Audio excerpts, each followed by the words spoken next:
Happy Sunday night. Gonna try this again. Sorry for the delay. Just wanted to make sure we were going strong here. We're having some technical difficulties, so sorry for stopping and starting.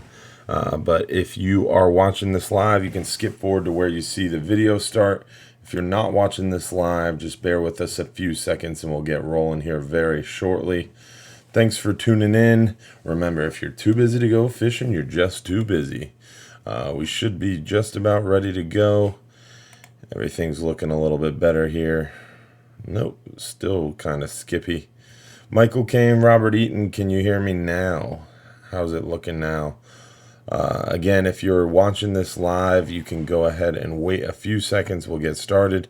If you're not watching this live, we're going to get rolling here very shortly.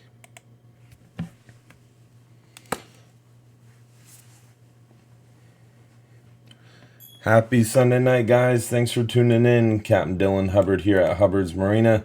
Now that we got Facebook Live going on, we're going to get rolling here very shortly. Thanks for tuning in, everybody.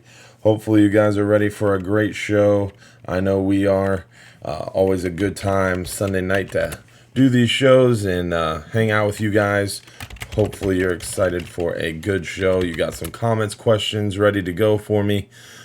Because tonight is the night where you get all your fishing questions, your fishing answers, and hopefully we will have a problem-free experience. We've been working through some issues here, so hopefully you guys can hear me okay. If you are having trouble hearing me, definitely let me know. Comment. Angelo Nieves, can you hear me okay? I don't have anybody on YouTube yet. If you can hear me okay, give me a thumbs up. Let me know if the sound is coming through okay. I'm excited to give you guys lots of fishing tips and tricks. If you are not, or if you're watching this live, just wait a few seconds. We'll get rolling. If you're not watching this live, you can go ahead and skip forward to where you see a video start. Just making sure all our sound and video is looking good.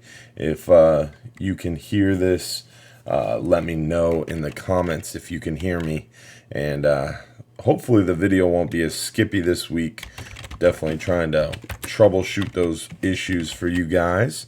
I appreciate y'all hanging in there with us, especially those of you on YouTube. I know I had to stop and start once or twice. Sorry about that, but we're almost ready to get started here. Hopefully you guys have some fishing questions ready to go. And we're going to be talking about what we caught this week. We're going to be talking about what's going on in our fishery. We're going to be talking about what's coming up and what we have to look forward to here. And got a lot of interesting information for you tonight. And as always, we're going to answer your fishing questions and give you lots of tips, tricks, and more. So if you're watching this live, please share this video with your friends. Click like and let us know you love the show, and then make sure to comment. Let me know how it sounds. Hopefully it's not too skippy tonight and you can hear me nice and well. The video is going to get started here shortly. Loud and clear, everybody sounds. So that's good news. We'll see how the video rolls tonight. Hopefully it's a little bit better than past weeks, but let's find out. Only one way to find out, right, guys?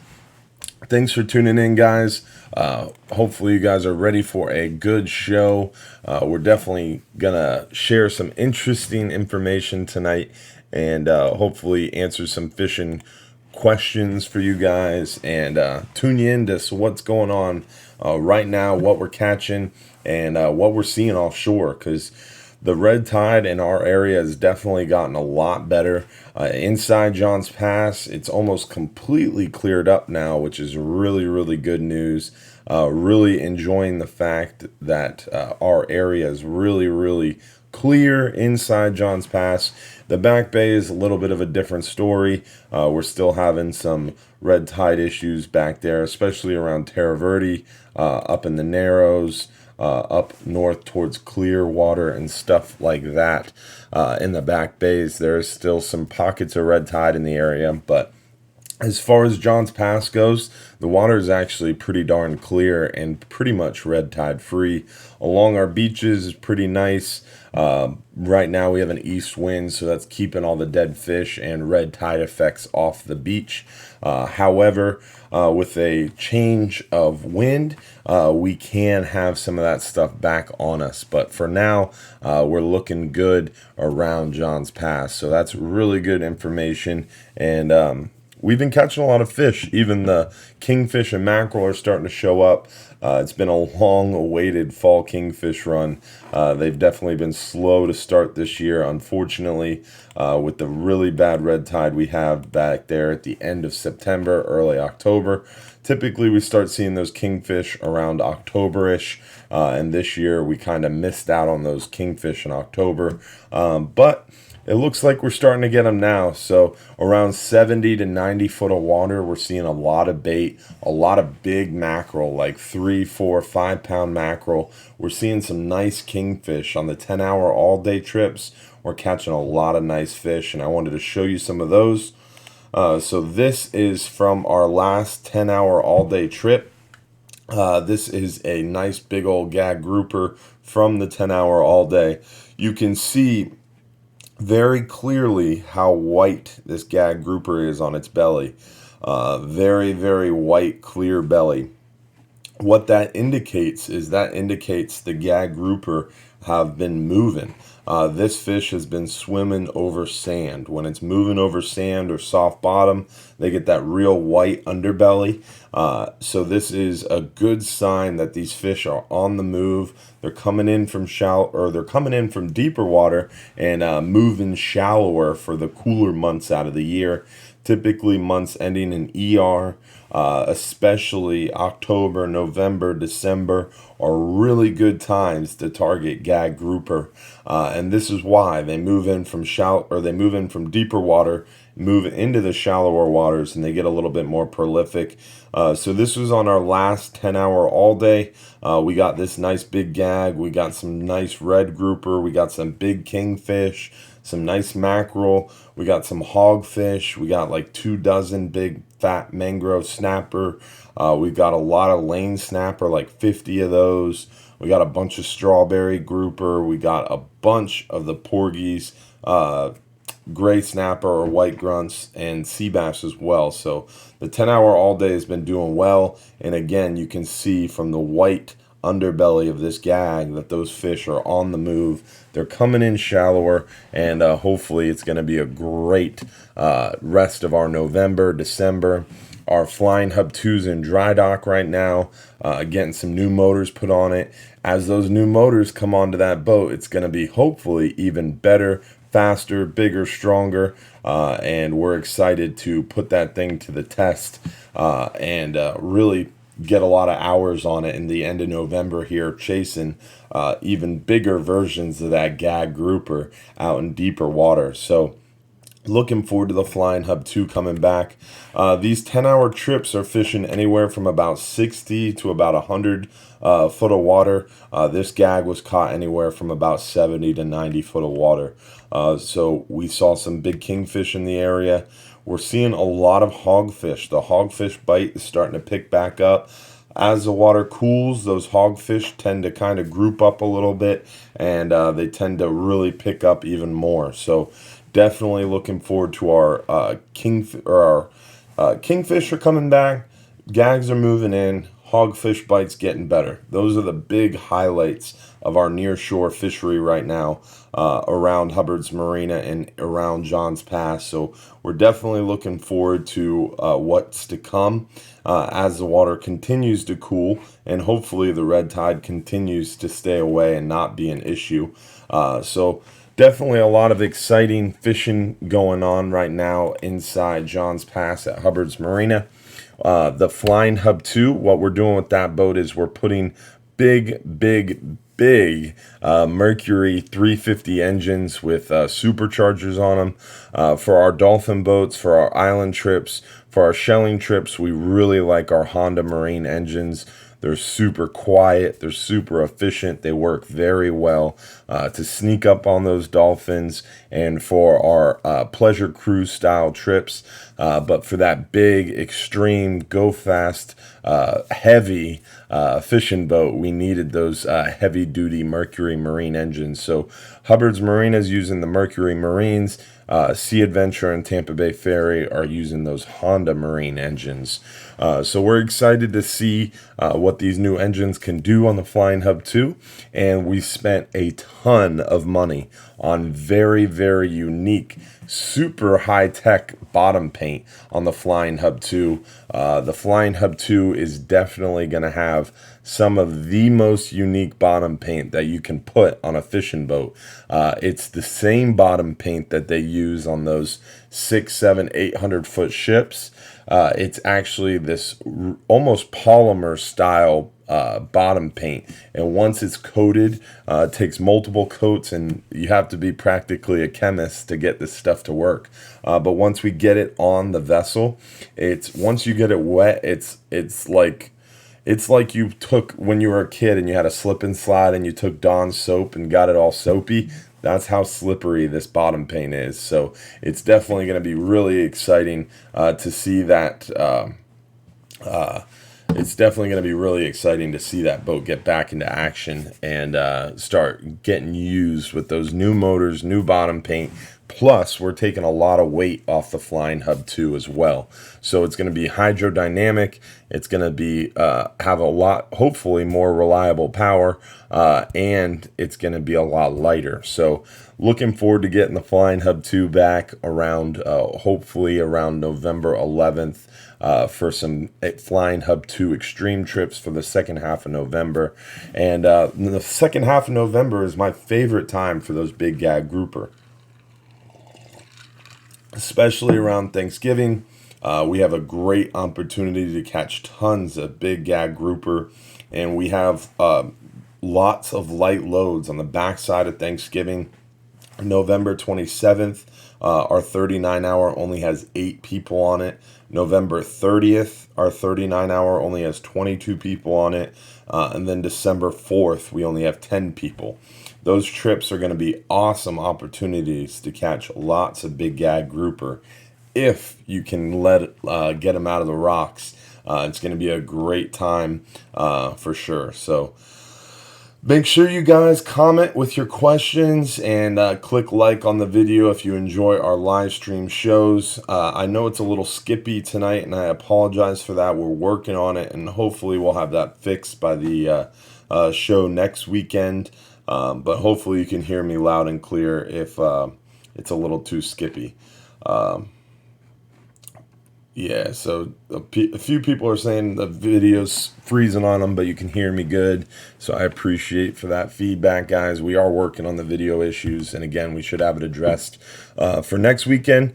But as far as the fishing report goes, again, those kingfish are pretty unique. We're seeing a lot of kingfish on our flat lines, especially on the 10-hour trips. Floating out a little thread fin on a stinger rig.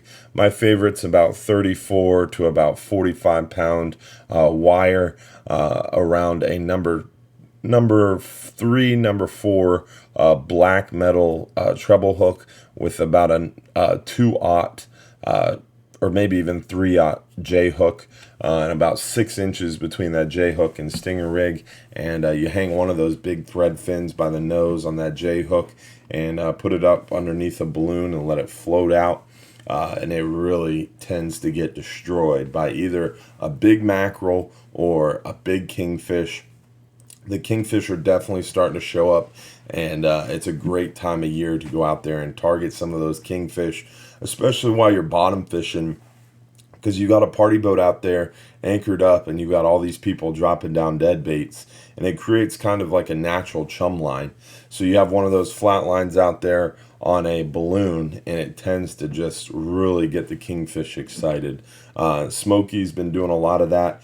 Tomorrow's 10-hour, we have or not tomorrow, tomorrow's Monday.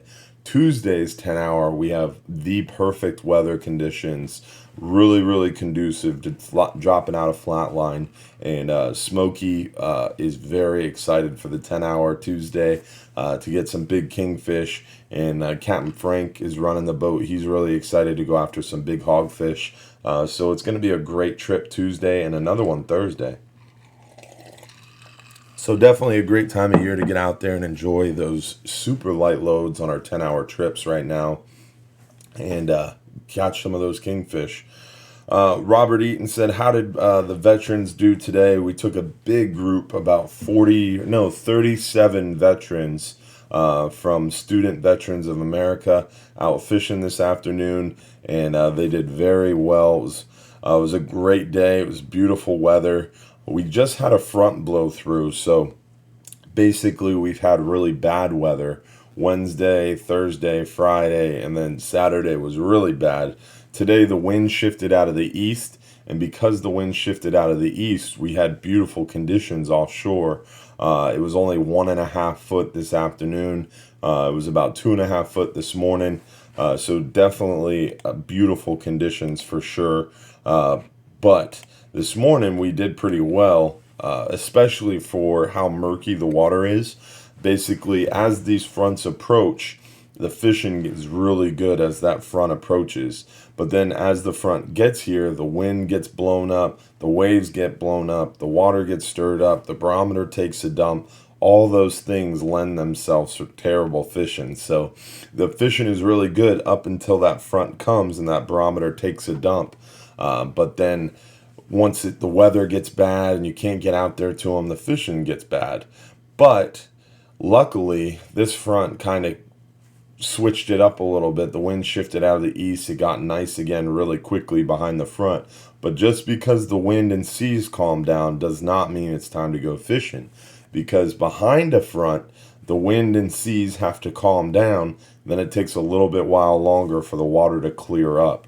So this morning, the water was pretty muddy. Even in John's Pass, the water was like green, but it looked almost gray because there was so much sand mixed in with the water. I mean, we had like, 6 tornadoes around Pinellas County. We had some serious weather blow through. So because of all that stirred up conditions, those rough 8, 9, 10-foot seas we had during that front stirred up the water. So today's conditions were great. The weather was beautiful, but the fishing was a little bit slow due to that stirred up condition. This morning they actually did pretty well, so we had high hopes for the afternoon, but unfortunately it was definitely a little bit slow this afternoon. So Robert Eaton, the veterans, had a great time. It was beautiful weather. Everybody was happy, but unfortunately the fishing was a lot like fishing and not catching. But we did our best to try to tell everybody before they leave, and we try to be really transparent, upfront, and honest on all our fishing pages. We have that how weather affects fishing video.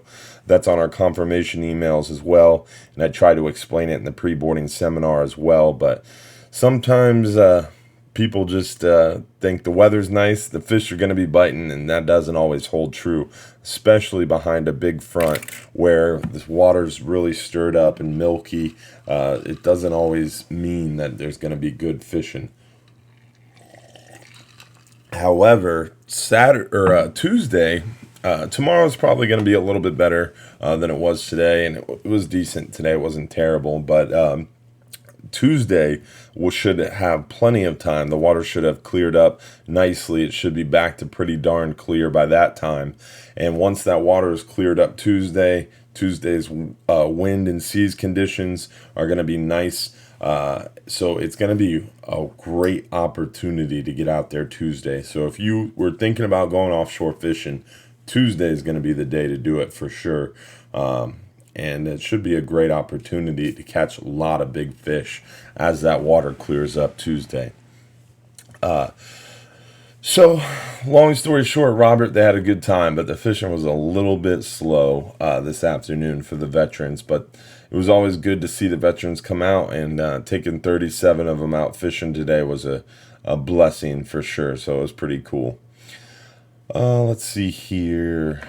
What other questions do we have? Bruce said, when gags are moving into shallower waters, what's the best bait? I like using the live pinfish, but this time of year, due to the cold or due to the red tide, it's been very difficult to get the live bait. So we've been using a lot of thread fins. That gag that I showed just a minute ago from 10 Hour All Day was caught on a nice big old thread fin.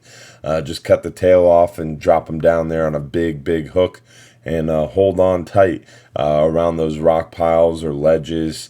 And this time of year, as the water keeps cooling down, especially around Thanksgiving, backside of Thanksgiving, early December, you even get some of those gags moving into the bay area. It's a great time of year to troll for the gags along the beaches and along Tampa Bay Channel. And it's also a great time of year where a lot of guys start catching the gags around the bridges, either from using those dead thread fins, or some people like throwing those flare hawk jigs that they catch snook with. They catch a lot of big gags on those as well. So you can definitely get gags on the thread fins, or if you can find them and keep them alive, the pinfish. The bonita belly does work pretty well, or a strip of squid. Basically, when the water's dirty, the smellier, the oilier the bait, the better. When the water's a little bit more clear, the gags are super aggressive in that shallower water. They're in there spawning, and or they're in there kind of staking their territory, and they're very territorial. So anything that comes in, it's a lot like bass fishing. When the bass are bedded down in the cooler weather, if you pull any type of lure across that bass bed, they're going to come up and strike it. Gags are very similar, and that's why those flare hawk lures work so well for gags, because it's bouncing it along the bottom right across their hole, and they're just going to come out and smash it. Similar to how we catch gags trolling in Tampa Bay along the edges of the shipping channel. You're using those Rapala X-Wrap Magnums, and it's basically bouncing that lure up off the bottom, or bouncing it just above the bottom. And that Rapala X-Wrap whizzing by the rock hole, they just can't help themselves but come out and hit it and show them who's boss. So it's definitely more of a reactionary strike, it seems like, when you're using that when you're using that artificial jig inshore when those gags come in shallow. But you can catch them on the dead bait as well. So gag fishing is a lot of fun this time of year. And even offshore in the deeper waters, like on our 39-hour trips, the gags seem to get a little bit more frisky in this cooler weather. So definitely gonna go enjoy some gag grouper fishing as the water cools and continues to cool. Remember, guys, to like the video for me and share it with your favorite fishing club or on your timeline. I appreciate it. Help us spread the word a little bit. Someone said, Hookah said, do you have a local recommendation for reel repair or maintenance? I know Betts Fishing Center does reel repair. Pretty sure Southeastern does. Dogfish Tackle is our local go-to. I'm not sure if they do reel repair. Rick's Custom Rods, they do some reel repair as well. I know Captain Garrett, my cousin, takes his reels to Rick's Custom Rods on Madeira Beach. So there's a bunch of different ones. It kind of depends on what's closer to you and where you live. But you can definitely find a lot of great local tackle shops that'll work on your reels too.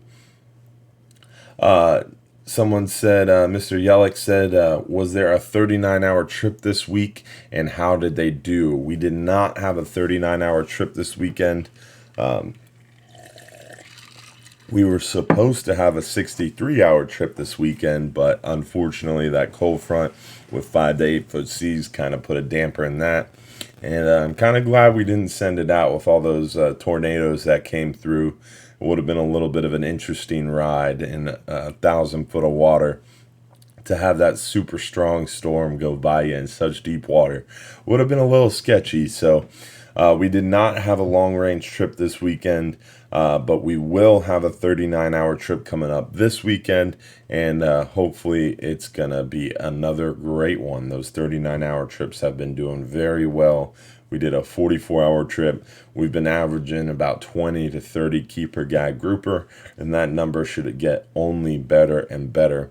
especially on the backside of Thanksgiving for those super light load 39-hour trips. Should be an awesome opportunity for some big gags. Let's see here. Matthew Johnson said, I'm going out on the November 16th 39-hour 60 or 80 pound medium grouper rod. Which should I use, and why are the fish somewhat line shy? I'm bringing a 50 pound, 30 pound. Yeah, I mean, Matthew, you have the right idea here. On that 39-hour trip, typically you want to bring a couple rods. One for the snapper fishing with a minimum of around 50 pound test this time of year. As those gags are open, typically I'm using 60 or 50 pound fluorocarbon for my mangrove snapper. When the gags aren't open, I'll go down to like 50 or 40 pound. But on those 39-hour trips, heavier tackle definitely pays off.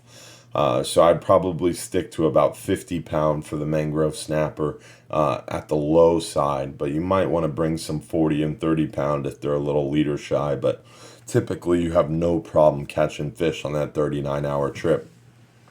Then for the gag grouper, typically 80 pound class setup would be a great opportunity to get some big gags, and then maybe 100 or 125 pound class setup that you could use for the really big baits and the really big fish, and then also use that for trolling as well.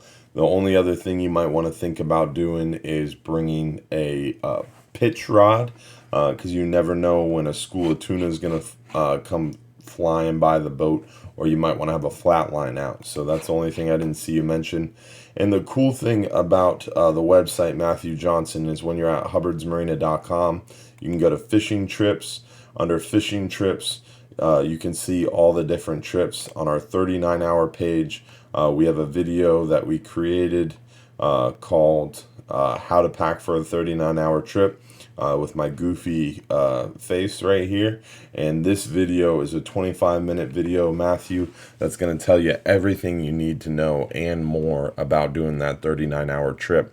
Also, under our website, under fishing trips, we've got the fishing rules and regs page, which we just redid to include a ton of helpful fishing rules and regs information. And then we always have the fishing tips and tricks page, which has a ton of information and videos on how to tie the rigs that we're talking about, how to fish John's Pass, more about the weather, and mangrove snapper fishing secrets. A lot of good information there on the website, and more is being added all the time. So definitely want to check out the website, Matthew, if you're doing a 39-hour trip. A ton of helpful information is right there at your fingertips anytime you're ready. Ooh, Hookah268 had a good question. What's the dumbest, funniest thing you can remember a fisherman doing on one of your boats? The dumbest thing I can remember. Let's see here. That's probably a lot of that's me. But the funniest thing, I would say a lot of the jokes that go on our 39-hour trip is pretty funny. Will, our first mate on the 39-hour trip's a little bit of a jokester for sure, and he likes to have a good time while he's offshore, and he likes to play some practical jokes. So there's a lot of practical jokes that go on, especially in the wheelhouse on those 39-hour trips. So I would definitely say a lot of the funniest things I can remember are all the tricks that we play on each other, whether that's pouring water in each other's boots, or hiding each other's pillows, or just doing messed up stuff like that, putting signs on the back of each other's t-shirts. Will gets a kick out of taking photos of the other crew members in awkward times. It's definitely a good time when we're out in the boat. We're a tight-knit family for sure, and I'm sure most of you guys have experienced that while you're out on a 39-hour trip. I know recently one funny thing was a guy put a hook through his finger, and when he saw the blood, he almost passed out. And then shortly thereafter, he hit himself in the head with the eye of his rod and almost passed out after that. That was was a pretty funny story the way Will and Joe told it. And I'm sure Joe's listening, and he might enjoy that I told that story. But I don't know. There's not something that kind of sticks out in my mind as far as the stupidest thing. You see a lot of people step up to the rail and they'll turn the reel the wrong way. I'll see people, literally, I watched a guy one time throw the rod in the water because he was hung in the bottom on the half day when we were drifting. And he was like, "Oh, it's going to put me in the water." And I literally watched him. He threw it up in the air like it was a hot potato or something. It wasn't like it was pooling and he just slipped out of his hands. He got stuck in the bottom. He tried to pull it out of the bottom and threw it up in the air. It was unbelievable for sure. So I would say between holding the reels upside down, some of the crazy tackle I see people to try to catch fish on, and just throwing rods in the water would have to be the funniest thing. Oh, you have the people that get up on the bow and try to overhead cast on a party boat trip. That's always funny. And on a recent 39 hour, someone came up in the pulpit and tried to overhead cast, and his hook went back to the other pulpit, hooked another rod, and when he went to swing it forward, pulled that rod out of the rod holder and casted it off the boat. That was a pretty good one as well. So you see some funny stuff out there for sure. And over time, you get a little bit immune to it, and you try to just forget about it sometimes. Let's see here. What other questions do we have? Video upload said on the 39, 44, and 63-hour trip, any slow pitch jigging anglers on board? Do you anchor or drift? Typically on our 39 and 44 hours, 99.9% of the time we're anchor fishing. We do occasionally drift in the summertime for red grouper. It does tend to produce some really nice red grouper, especially in deeper water. Also during red snapper season, if the red snapper are thick, we'll use drifting to cover a large area of shell bottom, and it tends to produce a lot of red snapper for us too. So we do some drift fishing, but it's very rare. Most of the time it's anchor fishing. And we have a lot of slow pitch guys that fish with us, but most of the slow pitch guys are doing their own private charters. We can get you in contact with those guys to do one of the private charters with the slow pitch anglers. But I know Jigfish, NLO, and Sea Falcon are the two slow pitch jig companies that are local, that fish with us. And most of those guys are doing private charter jigging trips where there's not even any bait on the boat. All we do is go out there and slow pitch jig. So yeah, we do a lot of slow pitch jigging, but typically it's more of a private charter type experience. A lot of people asking about the 2019 schedule. Every year for the last 4 or 5 years, we released it around the second week of December. This year, we're shooting for the first week of December, maybe even a little bit earlier. So stay tuned for that 2019 schedule. We're aiming for December 1st. But we always keep you in tune to what's going on with the schedule. Our half-day fishing trips, our dolphin trips, all those trips will be available for booking here in the next week or so. But any trip where you have to pick a fishing spot, which is a 10-hour trip or longer, those schedules won't come out until around the 1st of December. We do have 3 trips in January. We might announce those dates a little bit sooner so people have a little bit more time to plan. But every year it's been the same. Around the first week or 2 of December. This year we're going to go sooner and hopefully have that schedule out. Richard Alford, you can't snitch and tag Joe when I'm telling the story about him hooking his hand. Oh man, snitches. But that's pretty funny. Joe is the guy who hooked his hand and almost passed out. That was definitely the funniest thing recently. That's a good time. So let's see here. What other questions we have? Ryan May said he saw a person fishing one time with an Abu Garcia 6500 C3 facing the wrong direction in the reel seat with the line coming out of the bottom of the spool.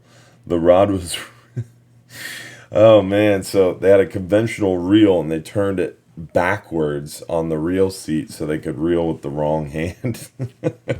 that is that is something I've never seen before. That's definitely unique.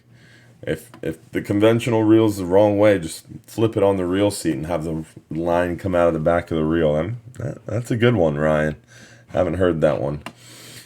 David Springer asks, when do we do our regulars club? We are starting our regulars club sign-ups for 2019 this week. We're going to get rolling on those really fast. We're going to buzz through them really fast this year and get that 2019 schedule out ASAP. So if you're interested in the regulars club, if you're already in the club, you don't have to worry about anything. We're going to contact you automatically. If you're interested in joining the club, you can shoot me an email to info at hubbardsmarina.com. Basically, how the regulars club works is if you're fishing 10, 15, 20 times a year or more with us at Hubbard's Marina, you qualify to join one of those clubs. It's a loyalty program. You get some discounts on the trips. You get some free trips. You get some advanced notifications of trips and stuff like that, and some special deals and some discounts on the trips, which is the big thing. But you do have to go fishing a lot to qualify for the regulars club. Again, it's a loyalty program, not a discount program. Michael Kane said, do you troll on the way out on a 10-hour trip? Typically, we do not troll on a 10-hour trip just because we're going a little bit further, a little bit faster. Our 5-hour half day, our 39-hour, our 44-hour, our 63-hour, those are the trips that we typically troll out on those trips just because the boat's moving a little bit slower. Our 10 hours, our 12 hours, we're trying to get somewhere very quickly. We're trying to get out deeper a little bit faster. And we typically don't troll on those 10-hour and 12-hour trips. But our 5-hour trips, our longer trips, you're more than welcome to troll aboard those trips. As far as trolling, what you do need to troll is you need bigger tackle. Typically, I recommend at least one of those big Shimano TLD 50s or a Penn Squall 50. 2-speed is better, so you have the low speed to crank in that jig while the boat's moving, or that fish while the boat's moving, because we're bottom fishing. These party boats are out there to bottom fish unless you privately charter it, which is available. If you're just going out on a public trip, we're out there to bottom fish. So 80 to 90% of people on the boat don't give a rip about trolling. They're just trying to get out there and bottom fish. So we really can't be slowing the boat down when you hook a 20-pound kingfish or a little 15, 20-pound blackfin tuna. But if you hook a sailfish and its tail walking out of the boat, or you hook a 90-pound wahoo that's dumping your spool, we'll slow down for that. But for the most part, you got to reel those fish in while the boat's moving. So in order to do that, you need some bigger tackle. I like trolling with a 80 wide 2-speed. It makes it really, really easy, or a big 50 wide 2-speed. Something that's going to have enough power to retrieve that fish to the boat while the boat's underway, making way, is what you want to use to troll. So you're going to need a little bit more beefy reel than your typical trolling setup, and again, 2-speed is the best. Ryan Williams said, can you flatline while you're bottom fishing on a 12-hour extreme? Yes, as long as conditions allow and the conditions are conducive, meaning we don't have 16 people in the middle of red snapper season, and the current and the wind are going in a way where the flatline's not going to get tangled with other people around you. Typically, we'll flatline off the bow of the boat, but it really depends on the wind and sea condition and how many people are on the boat, and it's ultimately up to the captain and crew. But yes, you can flatline on any one of our trips as long as conditions will allow and you're not causing problems, getting tangled with other people. The big thing with flatlining is, again, the number of people on the boat. So this time of year is a great time to flatline. During red snapper season, when everybody and their brother shows up for the 40, 50, 60, 70 days that red snapper season is open out of the 365 days a year, that is not a good time to flatline. So just kind of got to gauge it. This time of year is a great time of year to do it. For example, on those lighter 39-hour trips that are coming up, November 27th, November 30th, December 4th, literally November 27th, we have 9 people.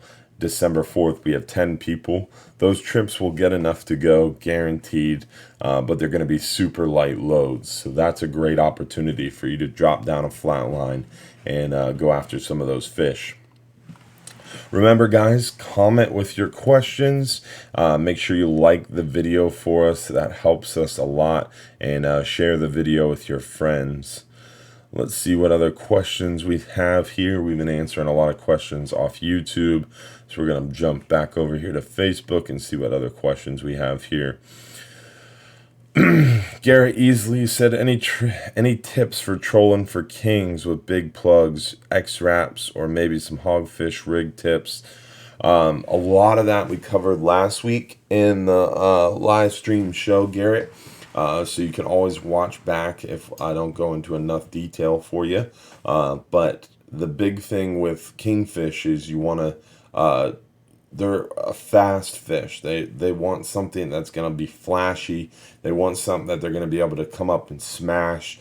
I really like the Rapala X wraps, especially the silvers. They seem to work really well for the kingfish. Our new Fathom offshore trolling series that they use on Wicked Tuna works really well for the kingfish, especially the faster lures like the lead heads or the bullet heads. Something that's going to move through the water quickly is what that kingfish wants.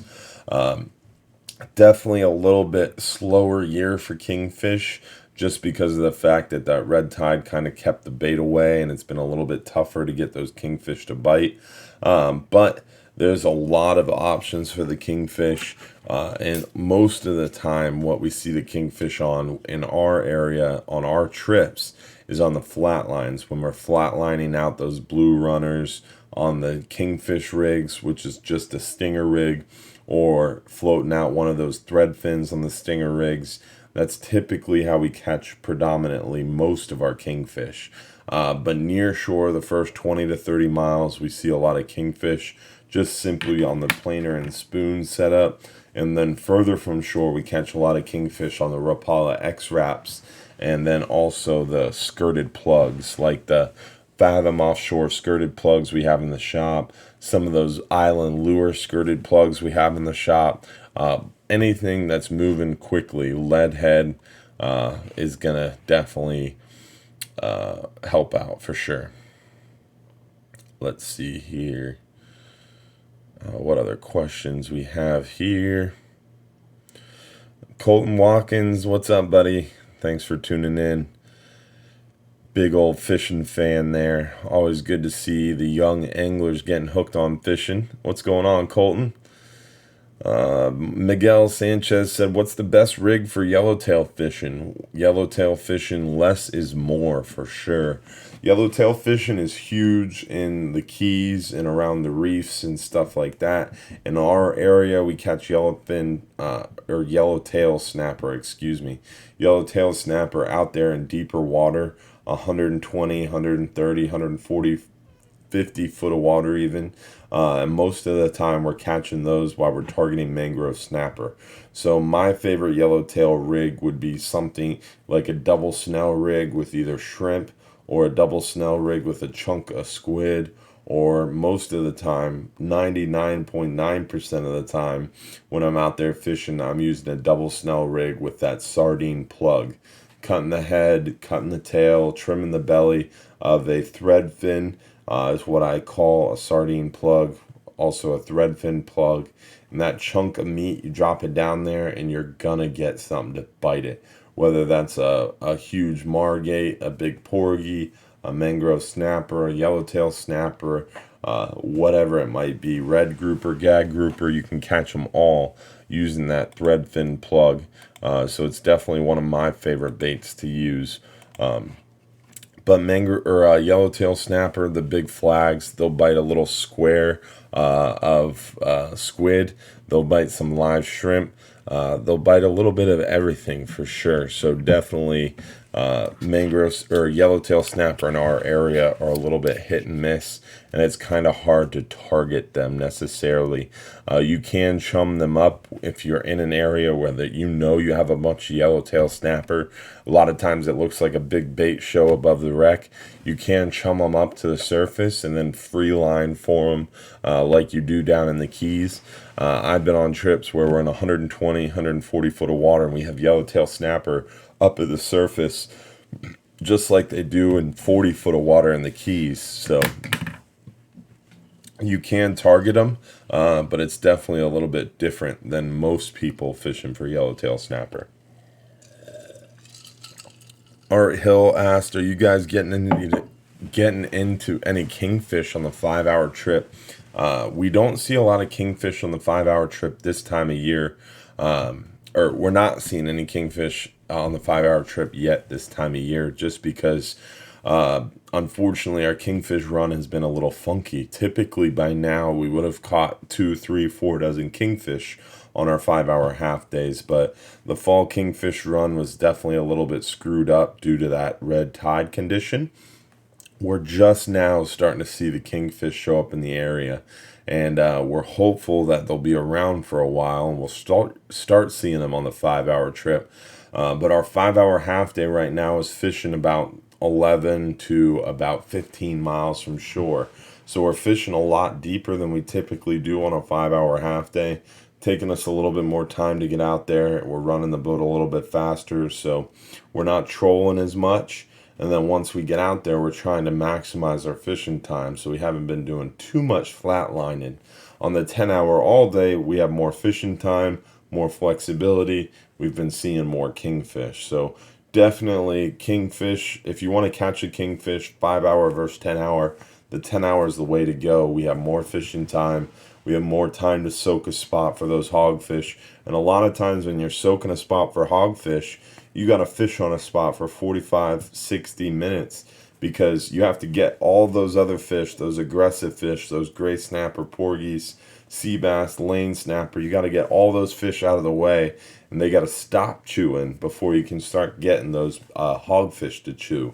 So when you're fishing down a spot like that and sitting on a spot for a while, that natural chum line gets created, and that's when we see those kingfish.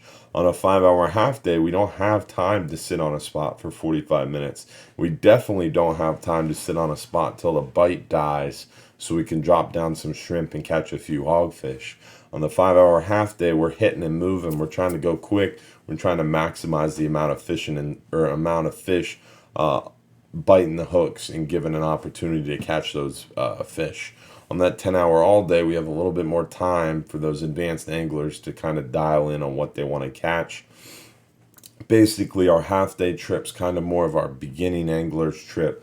It's fun for the whole family. It's great for kids. The 10-hour all day is kind of the next step up. It's more of an intermediate angler's trip. Maybe someone who's been out offshore fishing a few times wants to get out there a little deeper. That 10-hour all day is a great option. If you're more of an advanced angler, definitely want to go towards some of those 12 or 39-hour trips for sure. But there's a lot of great opportunities to get out there and go fishing. And there's a lot of... Seriously? This guy keeps advertising his charter business on my charter business's Facebook page. Jeff Patterson, you are losing it, man. This is the second time in one day you've been advertising your charter business on my page. What the heck, man? And you're banned. I mean, I understand. I don't mind other charter boats posting and having a good time, but to be outright posting your link on my video is crazy. Crazy. But whatever. I get sidetracked. Let's see here. What other questions we have here? Robert Eaton said he's fishing the pass for sheep's head. Should I chum them up or will that not work? Yes, I love chumming up the sheep's head. Typically for the sheep's head, what you want to do for them is get up on one of those pilings, whether it's under the bridge, under a dock, and scrape on some of those barnacles and scrape the barnacles off. And what that does is it definitely gets those sheep's head excited. As those barnacles fall into the water and fall down into the water column, it kind of spreads things out, and those sheep's head will come a running for sure. When we get up underneath the boats and we scrub the bottom of the boats and scrape off the barnacles on those boats, not that our boats have barnacles, but sometimes they do. When you're scraping the bottom of the boat off the barnacles, a lot of times you'll have sheep's head start congregating underneath you. So it works very well when you scrape barnacles to get those sheep's head fired up. There's a lot of little bugs in those barnacles, and when you start scraping them, it kind of gets those bugs swimming into the water, and it gets the sheep's head fired up for sure. So, Robert, the best way to chum for sheep's head is just to get on those poles and knock off those oysters or those barnacles, or the mix of barnacles and oysters, and it kind of spreads it out, and it definitely works to get those fish fired up. And all you have to do is drop that bait down in the middle of them. I like using the thread or the fiddler crabs for sheep's head. It works very, very well, especially those fiddler crabs on super light tackle, and you drop that fiddler crab right down next to the pole. Seems to work very well for the sheep's head, especially like 20-30 pound fluorocarbon. Typically 20-pound fluorocarbon works very well, and super lightweight or no weight at all, the lightest weight possible. Sheep's head fishing is a lot like hog fishing in the fact that less is more. If you use lighter weight, lighter tackle, smaller hook, you're going to get more bites, but you're also going to lose a lot of fish. So it's kind of one of those happy mediums. You have to use lighter tackle to get the sheep's head to bite, but you don't want to use too light a tackle where you're going to unfortunately break fish off. So typically around 20 to 30 pound test, about a number 2 or a 2/0 hook. And I like the owner hooks, the smaller, tougher hooks seem to work really well for me.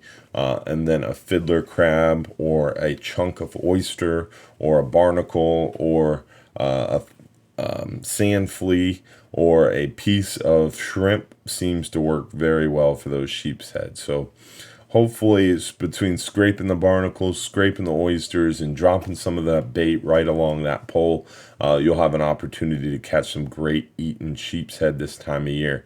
The sheep's head bite is definitely getting better and better. As far as inside the pass go, there's a lot of triple tail, there's a lot of sheep's head, and we're still seeing a few pompano here and there, and a lot of the red drum and black drum when this water's all milked up like this, that dead, smelly, nasty bait sitting on the bottom of the pass. Also, we're still seeing some snook around this time of year. That stinky dead bait on the bottom is where you find those snook. They're lazy. Water's cooling down, and they definitely are opportunistic feeder. Karen Steed said, do you ever fish for amberjacks? We do a lot of amberjack fishing, but unfortunately amberjacks are closed until May 2019. Amberjacks are open the month of May, August, September, and October. The fishing year starts August 1, so we just had August 1 through August, September, and October. And if the quota was not full, they're going to open again May 1st, 2019. Be open through the end of May 31st, 2019, and then they'll reopen with a new quota August 1st, 2019. So Karen Steed, you can catch jacks on our 12-hour extreme trip, on our 39-hour trip, on our 44-hour trip. But we are not targeting them right now just because of the fact that you cannot keep them. But you do see them from time to time, for sure. Let's see here. Dan Memory said, how late is the December bite historically on the 12-hour trip? What species are you typically targeting? Do you suggest getting pinfish? Our 12-hour extreme trips are the only 12-hour trip we offer in December. Our 12-hour day trip is a red snapper trip on the party boat that we only offer in red snapper season, and it's a super short red snapper trip. That's the 12-hour day trip on the party boat. That trip kind of sucks in my opinion because it's a 3 or 4 hour ride out. You only get a very limited amount of fishing time, and then it's a 3 to 4 hour ride back. We also have the 12-hour night trip, which is a great trip, shorter ride. It's about 2 hours, 2.5 hour ride out. You get a lot of fishing time, 25, 30, 45 mile, 20, 30 or 45, 20, 30 or 40 miles from shore is what I'm trying to say. And you have a really good opportunity for mangrove snapper, yellowtail snapper, vermilion snapper. The 12-hour night trip is a great time. Then finally, you have the 12-hour extreme trip, which goes about 70 to 100 miles from shore. You're fishing about 120 to 250 foot of water, and we're putting some new motors on that boat, some new paint, and that boat's going to come out of the dry dock as a brand new vessel. So we're looking forward to that. In late December, typically we're targeting gag grouper. We might see some scamp grouper. You have a chance at some red grouper.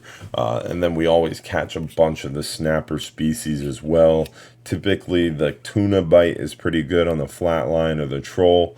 So you never know what you're going to catch, but typically late gag season, we're going to be targeting gags, especially towards the end of December. Gags don't close until December 31st. So we're definitely going to be going after those gags towards the end of season like that. Looks like I answered most of the questions here, guys. If I did not get to your question, don't worry. I'll go back through and make sure I answer it. Make sure you comment if you do have a question, and I'll get back to you shortly and answer that question via typed answer. Make sure you like the video for us. If you're watching on YouTube, give it a thumbs up and subscribe to our channel. Please subscribe to our YouTube channel, Hubbard's Marina. We do a lot of videos on there. There's a great opportunity for you to learn more. There's a ton of videos on our YouTube channel if you haven't seen it already. If you're watching on Facebook, make sure you like and comment on the video, and if you would like, share it to your timeline. That helps out a lot. I know the video was kind of skippy tonight. We're going to fix that for next week for sure. I guarantee it. We have our November 17th November 17th Bass Pro Shop seminar coming up. We've got a December 8th Bass Pro Shop seminar, both November 17th, December 8th. It's a 2 p.m. Bass Pro Shop seminar at the Bass Pro Shops in Brandon. We're going to be giving away a free 10-hour trip for 2 people, a free 5-hour half day for 2 people. Great opportunity to come out, talk fishing like this, but do it in person. That's when I show you how to hook the baits. We can show you how we tie the knots. We can show you a lot more information there in person at Bass Pro Shops, November 17th, December 8th, and then also November 27th, December 4th are the 2 new 39-hour trips, and we have the the November 30th 39-hour trip with a super light load as well. So definitely check out the new 39-hour trips and our Bass Pro Shop seminar coming up. Hopefully you guys enjoyed the video tonight, even despite the choppy video display. So check back next week. It'll be even better. Remember, if you're too busy to go fishing, you're just too busy, please help me out by sharing this video, like the video, subscribe to our YouTube video, or subscribe to our YouTube channel, and comment and let us know how we did tonight. Hopefully you guys had a good time, because these things are very trying on my personal life. My wife's a little bit upset at me, so hopefully it was well worth it. Hopefully you guys enjoyed it. Make sure you comment, tell me how we did, and give the video a like, subscribe to our YouTube channel, and if you got time, check us out on Yelp. Leave us a review. We're getting grilled on Yelp right now. You guys have a good night, y'all. remember, if you're too busy to go fishing, you're just too busy.